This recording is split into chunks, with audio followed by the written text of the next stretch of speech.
শাস্তি হবে রুহের উপরে। এখন আপনি বলবেন যে রুহের শাস্তি হয় কেমনে? রুহ তো দেখা যায় না। রুহ কি দেখা যায়? রুহ সম্পর্কে প্রশ্ন করা হয়েছে, ওয়ায়াসআলুনাকা আনির রূহ কুলির রূহু মিন আমরি রাব্বি। নবী, আপনাকে প্রশ্ন করা হয় রুহ কি জিনিস, আপনি বলুন রুহ হচ্ছে আল্লাহ পাকের একটি অর্ডার। তো এই অর্ডার একটি হুকুম যার কোনো আকার নাই, এইটারে আল্লাহ শাস্তি কেমনে দেবে? এই শাস্তি আপনি এই দুনিয়ায় বুঝতে পারবেন। হঠাৎ করে আপনার গ্রেফতারি পরোয়ানা জারি হয়ে গেছে, তখন একটা টেনশন ক্রিয়েট করে। এই শাস্তিটা কোথায় হয়? বডির উপরে না রুহের উপরে? রুহের উপরে হয়। ঘুমায় আছেন, স্বপ্নে দেখতেছেন বাঘে তাড়াইতেছে, বউ কাছে শোয়া, পুলিশে তাড়াইতেছে, বাঘে তাড়াইতেছে, সাপে তাড়াইতেছে, ঘেমে ভয়, আপনি ভয়তে ঘেমে হার্টবিট এত বাড়ছে, ঘুমের থেকে জেগে বউরে ধমকাচ্ছেন যে আমারে বাঘে তাড়াইলো, তুমি একেবারে নাক ডেকে জন্মের মতো ঘুমাইতেছ। বউ তো টেরই পায় নাই, ঠিক কিনা? এই যে বাঘে তাড়াইলো, পুলিশে তাড়াইলো, সাপে তাড়াইলো, ঘুমের মধ্যে কষ্টে ঘাম বেরিয়ে গেল, এই শাস্তিটা কিছুর উপরে হইল? রুহের উপরে। এটা আল্লাহ দেখাই দিলেন, মরার পরে এর থেকে মারাত্মক কঠিন শাস্তি রুহের উপরে হবে। তারপরে বডি বানানো হবে জাহান্নামে দেওয়ার জন্য। এগুলির ব্যাপারে আমি আলোচনা করেছিলাম চট্টগ্রামে এবছর সূরায়ে নাবার তাফসীর করেছিলাম। সূরায়ে নাবা, আম্মা ইয়াতাসাআলুন, 5 দিন তাফসীর করেছি। 31 জন হিন্দু খ্রিস্টান মুসলমান হয়ে গেছে এবার চট্টগ্রামে।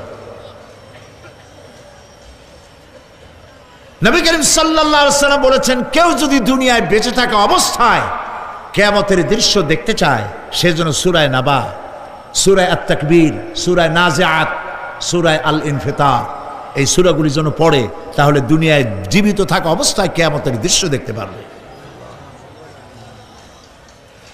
ঈমানদার ব্যক্তি, যে ব্যক্তি মরার সময় মুখে উচ্চারণ করতে পেরেছে লা ইলাহা ইল্লাল্লাহু মুহাম্মাদুর রাসূলুল্লাহ, জোরে সোরে পড়েন লা ইলাহা লা ইলাহা লা ইলাহা লা ইলাহা ইল্লাল্লাহু মুহাম্মাদুর রাসূলুল্লাহ। কালেমা পড়ে মারা গেল। এরপরে কবরের ভিতরে মুনকার নাকির ফেরেশতা এসে হাজির হয়ে যাবে, প্রশ্ন করবে মান রব্বুকা। ঈমানদার ব্যক্তি বলবে রব্বি আল্লাহ। বলেন রব্বি আল্লাহ। আমার রব কে? আল্লাহ না, আল্লাহ। মোহব্বতের সাথে বলেন আল্লাহ। কেউ যদি হৃদয়ের গভীর কন্দর থেকে, কলিজার মধ্য দিয়ে, মনের মণিকোটা থেকে একবার যদি গভীর রাত্রে জেগে একবার যদি বলে আল্লাহ, আল্লাহ পাক 70 বার সাড়া দিয়ে জিজ্ঞেস করেন, বান্দা কি চাও বলো, আমি হাজির। কি মজার নাম আল্লাহ! এর থেকে মজার নাম পৃথিবীতে নাই। এই মজা বেশি পাবেন তাহাজ্জুদের সময়। সুবহানাল্লাহ বলেন। রাত জাগতে শিখুন, তাহাজ্জুদের নামাজের অভ্যাস করুন। সমস্ত নবীদের উপরে তাহাজ্জুদ পড়া বাধ্যতামূলক ছিল। গভীর রাত্রে সব ঘুমানো, আপনি জাগুন, উজু করুন, একটা রুমের মধ্যে একা চলে যান, দরজা বন্ধ করে দিন, তারপরে 6 রাকাত 8 রাকাত নামাজ পড়ে কান ধরিয়া আল্লাহর কাছে বলতে থাকেন, আল্লাহ আমি এই সমাজের একজন নগণ্য মানুষ, তুমি দয়া করে আমারে কত টাকা দিছো, পয়সা দিছো। আমার মতো বিদ্যা জানাওয়ালা লোকেরা রিক্সা চালায়, অফিসে চাকরি করে, খাইয়া বউরেও ভালো কাপড় দিতে পারে না। তুমি আমারে কই থেকে কই নিয়ে আসছো বাবু, তার আমি শুধু নাফরমানি করছি, গুনাহ করছি, মিথ্যা কথা বলছি। আল্লাহ তুমি আমারে মাফ করো।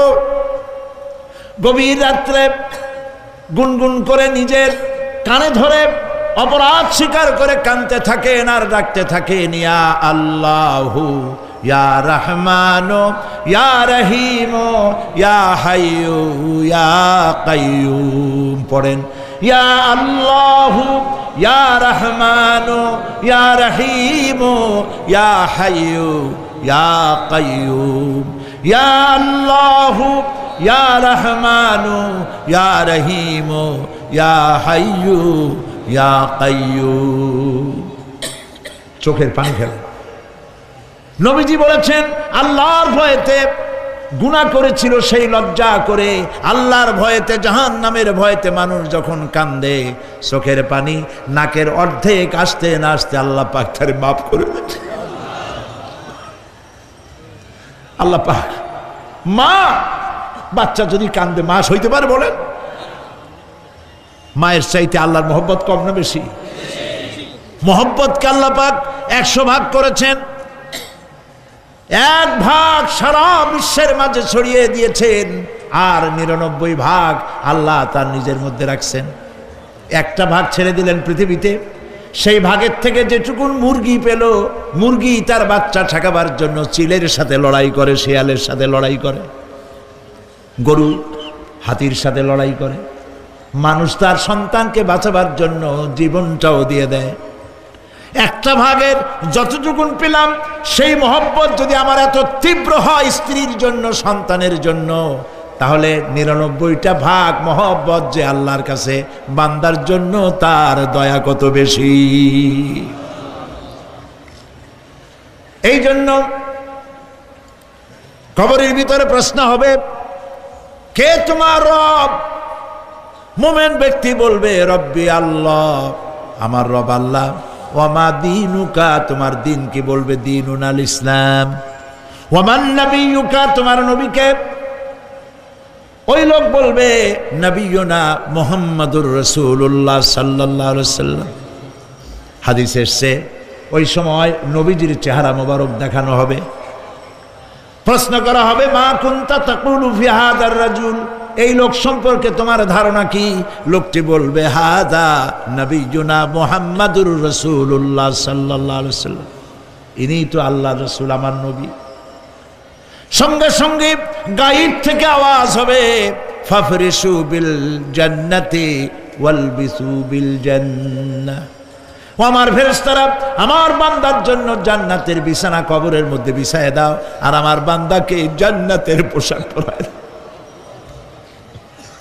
জান্নাতের পোশাক পরায় দাও, জান্নাতের বিছানা বিছায় দাও, আর তার কবরটাকে প্রশস্ত করো ইলা মাদ্দা বাসারা, যদ্দূর তার চোখের দৃষ্টি যায় অদ্দূর বড় বানায় দাও কবর। ফেরেশতারা বলবেন নোম কানাউমুল উরুস, দুলামিয়া যেমন বাসর সজ্জায় বউ নিয়া ঘুমায়, তুমি আরামে ঘুমায় থাকো ইলা ইয়াউমিল কিয়ামা। ভাই সাহেব, এই পৃথিবীর সব ফাঁকিবাজি, মোহ, সব মোহ, স্ত্রী পুত্র পরিজন মাল ধন কিচ্ছু না, কোনো দাম নাই। আল্লাহকে ভয় করুন, আল্লাহকে ভয় করে চলুন। ভয় তো করতে পারলাম না, এত বড় একটা রমজান মাস চলে গেল, রোজা আসছিল তাকওয়া সৃষ্টি করার জন্য, সারা জীবন রোজা রাখলাম, মুত্তাকি হইতে পারলাম না। এটা ঠিক কিনা বলুন? সারা জীবন রোজা রাখলাম, মুত্তাকি হইতে পারি নাই। এখনো মিথ্যা কথা বলি, ওজনে কম দেই, খাদ্যে ভেজাল দেই, কথা ঠিক কিনা? মিথ্যা কথা বলতেছেন, মিথ্যা কথা বলা কবিরা গুনাহ, মিথ্যা কথা বলা সমস্ত গুনার মা। কথায় কথায় মিথ্যা বলা হচ্ছে।